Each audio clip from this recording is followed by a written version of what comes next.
દેશમાં વધતા જતા પેટ્રોલ અને ડીઝલના ભાવને લઈને અલગ અલગ જગ્યા પર વિરોધ થઈ રહ્યો છે। મોટી અપડેટ સુરતથી સામે આવી છે કે જ્યાં સુરતમાં આમ આદમી પાર્ટીના કાર્યકર્તાઓ વિરોધ નોંધાવ્યો છે। વધતા જતા પેટ્રોલ અને ડીઝલના ભાવને લઈને વિરોધ નોંધાવ્યો છે। કલેક્ટર કચેરી ખાતે આમ આદમી પાર્ટીના કાર્યકર્તાઓ ભેગા થયા છે।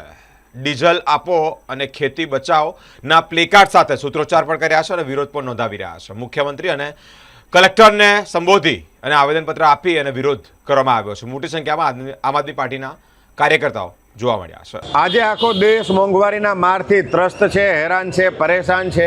ખેડૂતોને ડીઝલ નથી મળી રહ્યું, વેપારીઓના ધંધા ભાંગી ગયા છે, ટ્રાન્સપોર્ટરો પોતાના વાહનો સાઈડમાં મૂકીને બેસી ગયા છે અને લોકો મોંઘવારીના મારથી પીડાઈ રહ્યા છે। રશિયા આપણને સસ્તું ક્રૂડ ઓઇલ આપતી હોવા છતાં પણ અમેરિકાના દબાણ હેઠળ આપણે એમનું ક્રૂડ ઓઇલ પણ જાણે ખરીદી શકતા નથી। એક એક વાત, એક એક નિર્ણય ભાજપ સરકાર, મોદી સરકાર, ટ્રમ્પ સરકારને પૂછીને પછી નિર્ણય લે છે।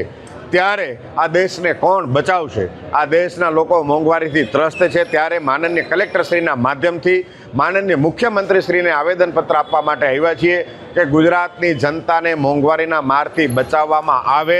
ગુજરાતની જનતા પીડાઈ રહી છે, ખેડૂતો, વેપારીઓ, ટ્રાન્સપોર્ટરો પીડાઈ રહ્યા છે। આ તમામ લોકોને બચાવવાની જવાબદારી સરકારની છે અને સરકાર એમની જવાબદારી નિભાવે એ આવેદન કરવા માટે અમે આજે માનનીય કલેક્ટરશ્રીને આવ્યા છીએ।